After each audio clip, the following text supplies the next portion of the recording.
الفرقان المجيد يا أيها الذين آمنوا لا تأكلوا أموالكم بينكم بالباطل إلا أن تكون تجارة عن تراض منكم صدق الله المولانا العلي. மேலான அல்லாஹுவின் நல்லடியார்களே, அல்லாஹு சுப்ஹானஹு வ தஆலா நபிகள் நாயகம் ஸல்லல்லாஹு அலைஹி வஸல்லம் அவர்கள் மூலமாக ஒரு சிறந்த ஒரு சமுதாயத்தை உருவாக்கினான். அல்லாஹ் அவர்களுக்கு ஆட்சி பொறுப்புகளை கொடுத்தான். ஒரு பெரிய ஒரு சமூகத்தை நபிகள் நாயகம் ஸல்லல்லாஹு அலைஹி வஸல்லம் அவர்கள் கட்டி அமைத்தார்கள். அந்த சமுதாயத்திற்கு இபாதாத்துகள், வணக்க வழிபாடுகள் என்ற அடிப்படையில் பல்வேறு வகையான கட்டளைகளை நபிகள் நாயகம் ஸல்லல்லாஹு அலைஹி வஸல்லம் அவர்கள் கொடுத்தார்கள். அந்த ஒரு வகையில் உள்ளது தான் சதகாக்கள், தான தர்மங்கள், ஜகாத்துகள், வக்ஃபுகள், இவைகளெல்லாம் அந்த சட்டத்துக்கு கீழே வரும். அல்லாஹு சுப்ஹானஹு வ தஆலா மனித வாழ்க்கையில் ஒரு மனிதன் அல்லாஹ்விடமிருந்து தான் பெற்றதை அதுபோல தன் சமுதாயத்திற்கும் ஏதாவது ஒரு பயன் தர வேண்டும் என்ற அடிப்படையில் தான் தன் சொத்தில் இருந்து கொஞ்சத்தை ஜகாத்தாக தருகிறோம், சதகாக்கள் என்ற அடிப்படையில் தருகிறோம், ஹிபத்துகள், அன்பளிப்புகள் என்ற அடிப்படையில் தருகிறோம். இந்த அடிப்படையில் ஒரு மனிதன் தன்னுடைய வாழ்நாள் வரை கொடுத்து கொண்டிருப்பார். தான் மௌத்தாயிட்டார்னா என்ன செய்கிறது? நபிகள் நாயகம் ஸல்லல்லாஹு அலைஹி வஸல்லம் சொன்னார்கள், ஒரு மனிதன் மரணித்து விட்டால் எல்லா அமல்களும் துண்டிக்கப்பட்டுவிடும். ஆனால் ஒரு 3 அமல் மட்டும் அவர் மௌத்தா போனாலும் அந்த அமல் அவருக்கு போய் சேரும் என்று சொன்னார்கள். இப்போ நம்ம அமல் செஞ்சோம், தொழுதோம், அல்லாஹ்வுடைய உதவியில் அல்லாஹ் அதற்கான நன்மையை தருகிறான். மரணித்தவர் எப்படி தொழுவார்? மற்ற தான தர்மங்கள் எப்படி செய்து கொண்டிருப்பார்? இன்ன பிற இபாதாத்துகள் எப்படி செய்வார்? அவருடைய நாமால் பட்டோலில் அமல்கள், நன்மைகள் எப்படி போய் சேரும்? அவர் தான் மரணித்து விட்டாரே. இன்கத்தா அமலுகு, அவர் செய்கிற அமல் துண்டிக்கப்பட்டுருச்சு. ஆனால் 3 அமல் மட்டும் அவர் செய்கிற மாதிரியே அல்லாஹ் எழுதி கொண்டே இருப்பான். கியாமத் வரை எழுதுவான். அவர்களுடைய வரவு வைக்கப்பட்டு கொண்டே இருக்கும். அதில் ஒன்று சொன்னார்கள், சதகத்துல் ஜாரியா.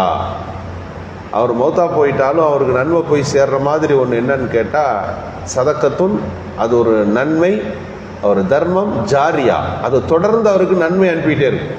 என்ன தர்மம்? அவர் ஒரு மஸ்ஜிதை கட்டினார், ஒரு பள்ளிவாசலை கட்டி வைக்கிறார், ஒரு மதரசாவை கட்டுகிறார், ஒரு நீர் தேக்கத்தை கட்டுகிறார், ஒரு கிணறை நோண்டுகிறார், நிழல் தருவதற்கு மரத்தை நட்டு வைத்து விட்டு போகிறார். அப்படின்னா அதில் யாரெல்லாம் எப்போ வரைக்கும் பயன்பெறுகிறார்களோ அந்த நன்மை அவருடைய கபருக்கு போகிறது. ஹதீஸுகளில் குர்ஆனை எழுதி தருதல் அது வருகிறது, கல்வியை கற்றுத்தருதல் வருகிறது, ஆடை இல்லாதவர்களுக்கு ஆடை வாங்கி தருதல் வருகிறது. இப்படியெல்லாம் ஒருவர் மரணத்திற்கு பிறகு நன்மையை சேர்க்கிற காரியத்திற்கு பேர் சதகத்துல் ஜாரியா. நபிகள் ஸல்லல்லாஹு அலைஹி வஸல்லம் இடத்துல தோழர்கள் இந்த பொருளை தருகிற போது அல்லாஹ்விற்காக வேண்டி என்றதை தருவார்கள். சின்ன சின்ன பொருட்களை நாம் பார்க்கிறோம். ஹதீஸுகளிலே நபிகள் பெருமானார் ஸல்லல்லாஹு அலைஹி வஸல்லம் ஆர்வம் ஊட்டுகிற போது சஹாபிகள் அந்த பெரிய சொத்துக்களை கொடுப்பார்கள். சொத்துக்களை கொடுக்கிற போது இது அல்லாஹ்விற்காக என்று நாம் அதை சொல்லி அதை தருகிறோம். இது நன்மைக்காக வேண்டி உள்ள நியத்து. ஆனால் வக்ஃபு என்று சொல்லுகின்ற போது, வக்ஃபு என்ற அரபி வார்த்தைக்கு வக்ஃபு என்று நாம் அரபு நாடுகளில் பார்த்தால் ரோடு ஓரங்களில் இப்போ நிறுத்தல்குரியது, நெல் என்று சொல்வதற்கான அர்த்தம். நெல் என்று சொன்னால் என்ன? ஒரு பொருள் வாங்கிட்டு விற்றுக்கிட்டே இருப்பாங்க. ஒரு நிலம் இருக்கிறதுனா வாங்குவாங்க, அது ரேட்டு ஏறினோன்னு வேற ஆளுக்கு விற்பாங்க. ஒரு வீடு வாங்கி யார் வேண்டுமானாலும் வாங்கலாம், விற்கலாம். இதற்கு ஒரு வியாபாரம். வக்ஃபு என்று சொன்னால் அந்த பொருளில் வியாபாரம், கொடுக்கல் வாங்கல் அத்தனையும் நிறுத்தப்படுகிறது. அந்த பொருளில் இனி வியாபாரம் கிடையாது. அந்த பொருளை யாரும் விற்கக்கூடாது. லா யுபாவ், அது விற்பனை கூடாது, அதை யாரும் வாங்கக்கூடாது. வலா யூரசு, சரி மௌத்தா போயிட்டவரை அவங்க மகனுக்கு போகுமா? வாரிசுக்கும் போகாது. ஒரு பொருளில் எல்லா விதமான தொடர்புகளும் துண்டிக்கப்பட்டு அது அல்லாஹ்விற்காக வேண்டி என்று சொல்லப்பட்டு விட்டால் வக்ஃபு என்று அர்த்தம். அப்போ அதனுடைய பயன்பாடு எங்கே போக வேண்டும்? அந்த வாக்கிஃப், அதை கொடுத்தவர் என்ன நியத்து வச்சு கொடுத்தாரோ அதற்காக வேண்டி மட்டும் அது பயன்படுத்தப்பட வேண்டும். இதுதான் வக்ஃபு என்று சொல்வது. நபிகள் நாயகம் ஸல்லல்லாஹு அலைஹி வஸல்லம் மதீனாவுக்கு வந்த உடனே மக்களுக்கெல்லாம் தண்ணி பஞ்சம், ஒரே கஷ்டம், சிரமமாக இருந்தது. ஒரு நல்ல தண்ணி கிணறு ஒன்றே இருந்துச்சு. அவர் யூதவர் வைத்திருந்தார். அவர் அது காசுக்கு விற்று கொண்டிருந்தார். நபிகள் நாயகம் ஸல்லல்லாஹு அலைஹி வஸல்லம் அவர்கள் அந்த சஹாபிகளுடைய சூழ்நிலையை பார்த்துவிட்டு அந்த கிணற்றை வாங்கி அல்லாஹ்விற்காக வேண்டி யார் வக்ஃபு செய்கிறீங்கன்னு கேட்டார். ஹஜ்ரத் உஸ்மான் ரலியல்லாஹு வாங்கி அந்த கிணற்றை வாங்கி இஸ்லாமிய சமூகத்திற்காக வேண்டி வக்ஃபு செய்தார்கள். அந்த கிணத்தை யாரும் விற்க முடியாது, வாங்க முடியாது.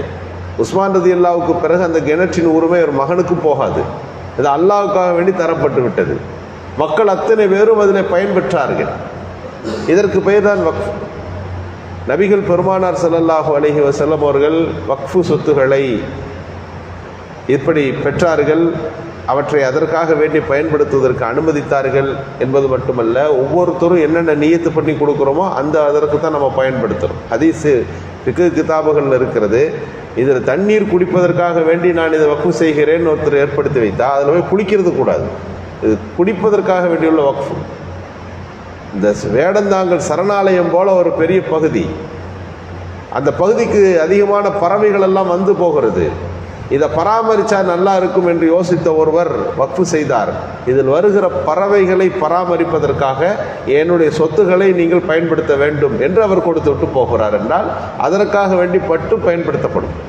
வக்ஃபு என்பது ஒவ்வொன்றுக்கும் தனித்தனி பிரிவுகளாக இருக்கிறது. அந்த நியத்தில் அது பயன்படுத்தப்பட வேண்டும். இப்படி இந்த உம்மத்திற்கு தரப்பட்ட வக்ஃபு சொத்துகள் அதிகம்.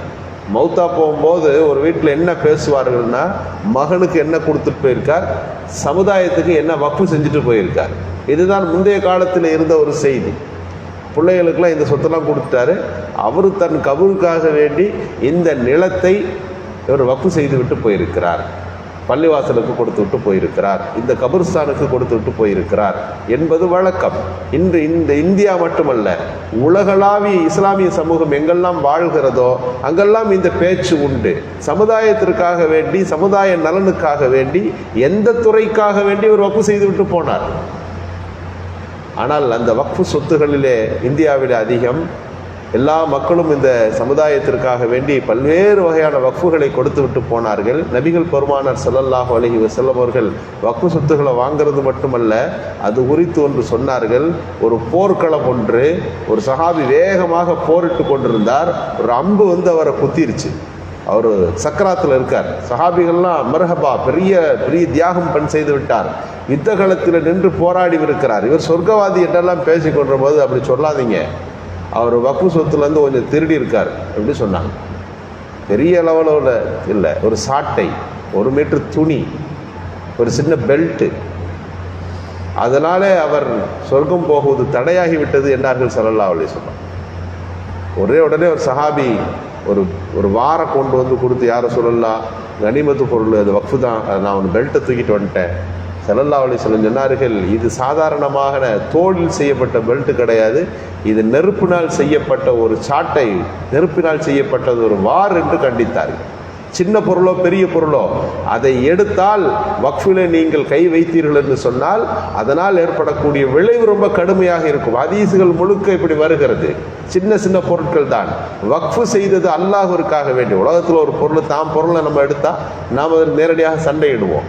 வக்ஃபு என்றால் நேரடியாக அல்லாஹ் தான் அதற்கான அதிகாரி, அல்லாஹ் தான் அதனுடைய ஓனர். நம்மளாம் யாருன்னு கேட்டால் அதை நிர்வாகம் செய்கின்ற அதிகாரிகள். அதிகாரிகளுக்கு என்ன ஒரு உரிமை கிடையாது என்று சொன்னால் அதை பயன்படுத்துகிற உரிமை கிடையாது. இந்தியாவில் நாம் யோசிக்க வேண்டும். எல்லா வக்ஃபு சொத்துகளும் முதலிலே பல்வேறு பிரச்சனைகளுக்கு உட்பட்டது. எதனால்? வக்ஃபு சொத்துகள் விற்கப்பட்டது. பல காலங்களில் அதிகாரத்தில் இருந்த நாம் பள்ளிவாசல் பொறுப்புதாரிகளாக, இன்னவர் நிறுவனத்தின் பொறுப்புதாரிகளாக இருந்தவர்கள் அந்த வக்ஃபு சொத்துக்களை விற்கவும் கையாடல் செய்யவும் பல விஷயங்கள் அதில் நடந்தது. அல்லாஹ் சுப்ஹானஹு வ தஆலா அந்த வக்ஃபு சொத்து குறித்துள்ள செய்திகளை மட்டும் நாம் படித்து பார்க்கிற போது மிக கடுமையான எச்சரிக்கைகள். ஒரு சின்ன துரும்பை கூட அதை நீங்கள் தொடுவது அல்லாஹ்வின் சொத்திலிருந்து கை வைப்பதை போல என்றெல்லாம் ஹதீஸ்கள் வருகிறது. இப்போது தனிநபர்கள் எல்லாம் சுரண்டல் போக அரசு தலையிடுகிறது. இது வக்ஃபு சொத்தா இல்லையான கலெக்டர் சொல்வாருன்னு சொல்லுகிறது. கலெக்டர் கூப்பிட்டு இது இல்லை என்று சொன்னால் பலாயிரம் கோடி மதிப்புள்ள சொத்துக்கள் அது வக்ஃபு இல்லை என்று ஆகிவிடுகிறது. எந்த காலத்தில் யார் கொடுத்தார்கள்? அந்த பள்ளிவாசலுக்கோ மஸ்ஜிதுக்கோ கபருக்கோ கொடுத்து விட்டு போயிருக்கிறார்கள். அதனுடைய சொத்து மதிப்பு அதிகம், அது வக்ஃபு சொத்தில் இருக்கிறது. அது ஒரு இன்னொரு தனியார் இது எங்களுடையது என்று சொன்னால் வக்ஃபு போர்டுக்கும் தனியாருக்கும் ஏற்படுகிற இந்த சண்டை கலெக்டர் ஆஃபீஸுக்கு போகும். கலெக்டர் சொல்லுவார் இது வக்ஃபு கிடையாது அப்படின்னு சொல்லிட்டார்னா அவ்வளோ பெரிய நிலம் வக்ஃபு வாரியத்திலிருந்து சொத்திலிருந்து அது அப்படியே போய்விடும். இன்றைக்கு பெரிய அளவிற்கு அந்த வக்ஃபு சொத்துக்களை கையிலே பிடிப்பதற்காக வேண்டிய ஒரு சட்டம் இங்கே நிறைவேற்றப்பட்டிருக்கக்கூடிய ஒரு நேரத்திலே நாம் இருக்கிறோம். அதன் குறித்துள்ள எதிர்கருத்துக்களை அதற்கு போராட்ட களங்களாக மக்களில் அது சம்பந்தமான விழிப்புணர்வுகளை முன்பே நாம் ஏற்படுத்தி இந்த பில் பாஸ் ஆகாமல் தடுத்திருக்க வேண்டும். எப்படி சிஏவிற்காக வேண்டி நாம் களமிறங்கினோமோ அதுபோலது ஒரு வேகம் இருந்திருக்க வேண்டும். ஆனால் குறைந்தபட்ச சில அளவுகளாக கோர்ட்டுகளிலே வழக்கு போடப்பட்டிருக்கிறது. நாம் இன்னும் சில களங்களை கண்டு அவற்றை மாற்றுவதற்கான முயற்சிகளில் நாம் ஈடுபட வேண்டும். அல்லாஹ் சுப்ஹானஹு வ தஆலா நம் முயற்சிகளை கபூல் செய்வானாக. சுப்ஹானல்லாஹி பிஹம்திஹி.